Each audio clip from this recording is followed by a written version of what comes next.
Excise duty বা আবগারি শুল্ক এবং সোর্স ট্যাক্স বা উচ্ছেদ কর বিষয়গুলো কি? কত টাকা ডিপোজিট হলে কত টাকা এক্সাইজ ডিউটি দিতে হবে? সর্বনিম্ন কত টাকা রাখলে আপনাকে এক্সাইজ ডিউটি পেড করতে হবে না? বছরে ব্যাংক আপনার কাছ থেকে কত টাকা এক্সাইজ ডিউটি এবং সোর্স ট্যাক্স কাটে? আপনার মূল টাকা থেকে এক্সাইজ ডিউটি কাটা যায়? মূল টাকা থেকে সোর্স ট্যাক্স কাটা যায়? ডিয়ার ভিউয়ার্স, ভিডিওটা স্কিপ করবেন না, অত্যন্ত গুরুত্বপূর্ণ। আশা করি সবাই পুরোটা দেখবেন এবং সেই রিকোয়েস্ট করছি। আসসালামু আলাইকুম, মাটি ব্যাংক চ্যানেলের পক্ষ থেকে সবাইকে স্বাগতম। বলছিলাম এক্সাইজ ডিউটি এবং সোর্স ট্যাক্স এই দুটা অত্যন্ত গুরুত্বপূর্ণ, বিশেষ করে যারা ব্যাংকে লেনদেন করে থাকেন বা ব্যাংকে লেনদেন করতে চাচ্ছেন। আপনাদের কিন্তু এই দুটা বিষয়, এক্সাইজ ডিউটি মানে আবগারি শুল্ক এবং সোর্স ট্যাক্স অর্থাৎ উচ্ছেদ কর, আপনাদের জানতে হবে। কত টাকা কাটে, কখন কাটে, কিভাবে কাটে, টাকাটা কে পায়, বছরে কতবার কাটে, মূল টাকা থেকে কাটা যায় কিনা নাকি লাভ থেকে কাটা যায়, এইগুলা বিষয় নিয়ে আজ আমি কথা বলছি। প্রথমে বলছি এক্সাইজ ডিউটি মানে আবগারি শুল্ক। এই এক্সাইজ ডিউটি আপনাকে পেড করতে হবে বছরে একবার। সাধারণত ডিসেম্বর মাসে এক্সাইজ ডিউটির টাকাটা ব্যাংক কর্তৃপক্ষ কেটে রাখে। তবে রেঞ্জ আছে। রেঞ্জটা কি?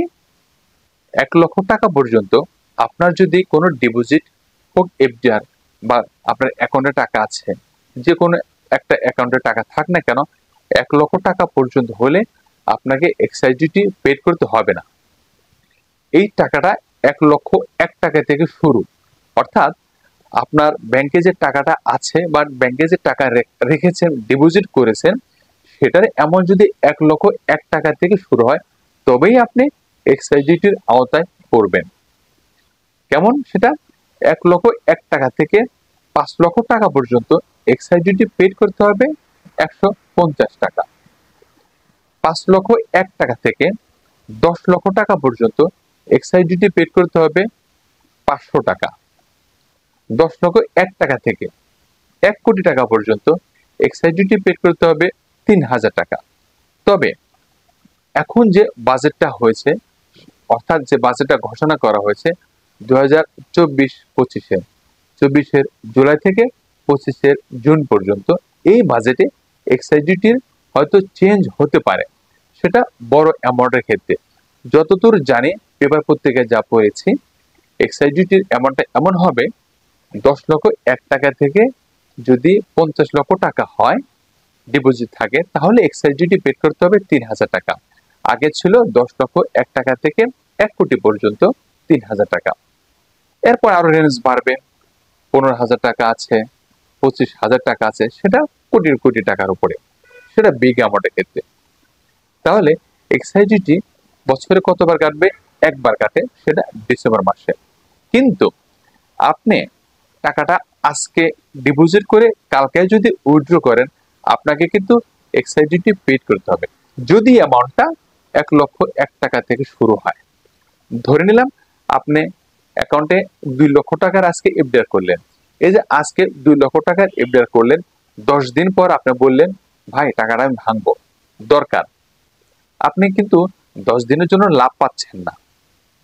এই যে 10 দিনের জন্য টাকাটা আপনি রাখলেন, টাকাটা আবার উঠাইলেন, আপনাকে এক্সাইজ ডিউটি পেড করতে হবে কত টাকা?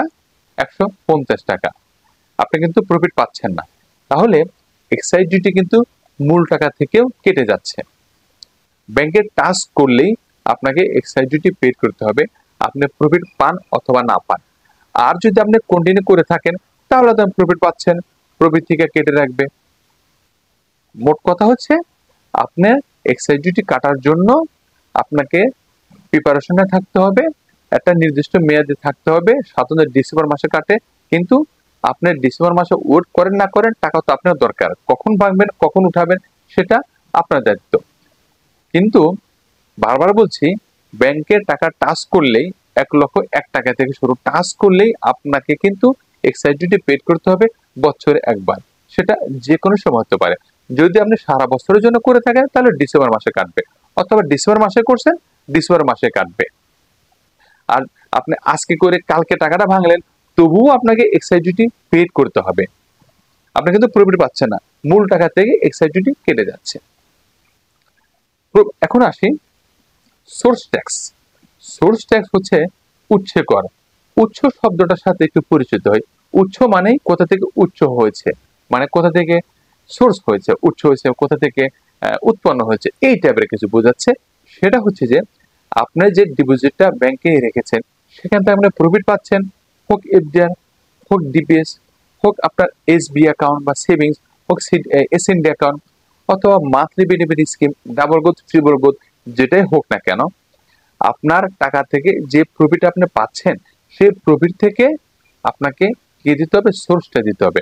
অর্থাৎ প্রফিটের উপরে যে ট্যাক্সটা দেওয়া হয় সেটাকে বলে সোর্স ট্যাক্স, মানে উৎস কর। এই সোর্স ট্যাক্স কিন্তু মূল টাকা থেকে কাটা যায় না। অর্থাৎ প্রফিট থেকে যে টাকাটা কাটা হয় সেটা হচ্ছে সোর্স ট্যাক্স। এটা কত পার্সেন্ট?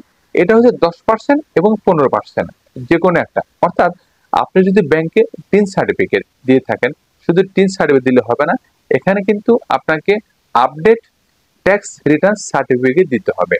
যদি আপডেট ট্যাক্স রিটার্ন সার্টিফিকেট ব্যাংকে দেন, তাহলে আপনি যে টাকার এগেইনস্টে যে প্রফিটটা পাচ্ছেন সেই প্রফিট থেকে ব্যাংক কেটে রাখবে 10%। আর যদি আপনি টিন সার্টিফিকেট সেই সাথে আপডেট ট্যাক্স রিটার্ন সার্টিফিকেট দিয়ে না থাকেন, তাহলে আপনি যে প্রফিটটা পাচ্ছেন সেই প্রফিট থেকে কেটে রাখবে 15%। অর্থাৎ আপনি যদি 1 লক্ষ টাকার এগেইনস্টে 1000 টাকা প্রফিট পেয়ে থাকেন, তাহলে আপনার কাছ থেকে কাটবে 10%। আর যদি যদি টিন থাকে, আর যদি টিন না থাকে তাহলে কাটবে 15%। অর্থাৎ 100 টাকায় 10 টাকা কেটে রাখবে টিন থাকলে, 100 টাকায় 15 টাকা কেটে রাখবে যদি টিন না থাকে। এটা কতবার? বছরে যতবার আপনি প্রফিট পাবেন। এটা কিন্তু জানুয়ারি, ডিসেম্বর, ফেব্রুয়ারি মেইনটেইন করে না। অর্থাৎ যতবার আপনি প্রফিট পাচ্ছেন ততবারই প্রফিট থেকে সোর্স ট্যাক্স, উৎস করটা কেটে নেবে, যতবার প্রফিট পাচ্ছেন। আর এক্সাইজ ডিউটি, এক্সাইজ ডিউটি হচ্ছে যে আপনার ব্যাংকে যে টাকাটা রাখলেন, টাকা রাখার পরে আপনি প্রফিট পান না পান, আপনাকে এক্সাইজ ডিউটি পেড করতেই হবে। আর সোর্স ট্যাক্স হচ্ছে যে প্রফিটের উপর ব্যাংক কর্তৃপক্ষ যেটা কেটে নেয় সেটা হচ্ছে যে সোর্স ট্যাক্স, হোক 10%, টিন থাকলে, না থাকলে 15%, টিন যদি না থাকে। আশা করি এই দুটো বিষয় বুঝতে পারছেন। এবং আরেকটা বিষয় সেটা হচ্ছে যে এই সোর্স ট্যাক্স, আবগারি শুল্ক, এক্সাইজ ডিউটি টাকাটা কে নেয়? ব্যাংক কর্তৃপক্ষ। এটা কিন্তু অনেক সময় আপনারা বলে থাকেন, ব্যাংকারদের একটু বলে থাকেন আপনারা সম্মানিত যারা কাস্টমার আছেন, ভাই আপনি এত টাকা কাটলেন কেন, 500 কাটলেন কেন, 3000 কাটলেন কেন, এতটা কেন কাটলেন? ব্যাংক কর্তৃপক্ষ শুধু কেটেই নেয়। এই এক্সাইজ ডিউটি এবং সোর্স ট্যাক্স, এই টাকাটা কিন্তু ব্যাংক কর্তৃপক্ষ কেটে রাখে ঠিকই, ব্যাংক কিন্তু টাকাটা নেয় না। এটা কিন্তু ব্যাংকের ইনকাম না, এই টাকাটা গভর্নমেন্টকে দিতে হয় বছর শেষে। অর্থাৎ এটা হচ্ছে যে ডাইরেক্ট ট্যাক্স।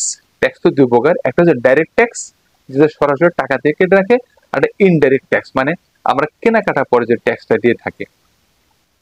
আশা করি বিষয়টা বুঝতে পারছেন যে এক্সাইজ ডিউটি কি, কিভাবে কাটে, কত টাকা রেঞ্জে, সেই সাথে সোর্স ট্যাক্স কি, বছর কতবার কাটে, কত পার্সেন্ট করে কাটে। ডিয়ার ভিউয়ার্স, যদি ভালো লাগে থাকে অবশ্যই ভিডিওটা সাবস্ক্রাইব করবেন বা ফলো দিয়ে রাখবেন, এবং লাইক, কমেন্ট, শেয়ার দিতে ভুলবেন না।